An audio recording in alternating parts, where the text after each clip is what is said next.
మరొక స్లీపర్ బస్సులో మంటలు చెలరేగాయి. ఆగ్రా లక్నో ఎక్స్‌ప్రెస్ వేపై ప్రమాదం చోటు చేసుకుంది.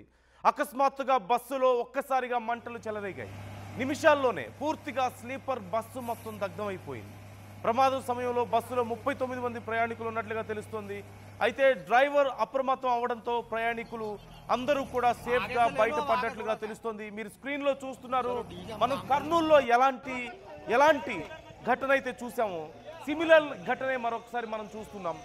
ఆగ్రా లక్నో ఎక్స్‌ప్రెస్ హైవే మీద ఢిల్లీ నుంచి గోండా వెళ్తున్నటువంటి డబుల్ డెక్కర్ ఏసీ స్లీపర్ బస్సులో ఒక్కసారిగా మంటలు చెలరేగాయి.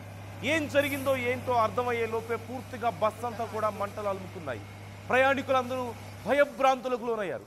ఈలోగా డ్రైవర్ అప్రమత్తమై వారందరినీ కూడా వెంటనే బస్సు నుంచి బయటకు తీసుకెళ్లినట్లుగా తెలుస్తోంది.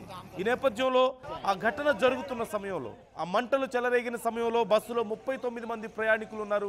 39 మంది కూడా సేఫ్గా బయటపడ్డట్లుగా తెలుస్తుంది. కానీ బస్సు మాత్రం పూర్తిగా దగ్ధమైపోయింది.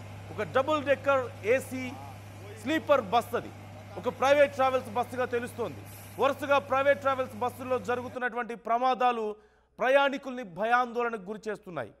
మళ్ళీ ఒకసారి స్లీపర్ బస్ ఎక్కాలంటేనే భయపడే పరిస్థితిని క్రియేట్ చేస్తున్నాయి. మనం స్క్రీన్లో చూస్తున్నాం ఎంత దారుణంగా అది మొత్తం కాలిపోయిందో ఒక్కసారి మీరు చూడొచ్చు.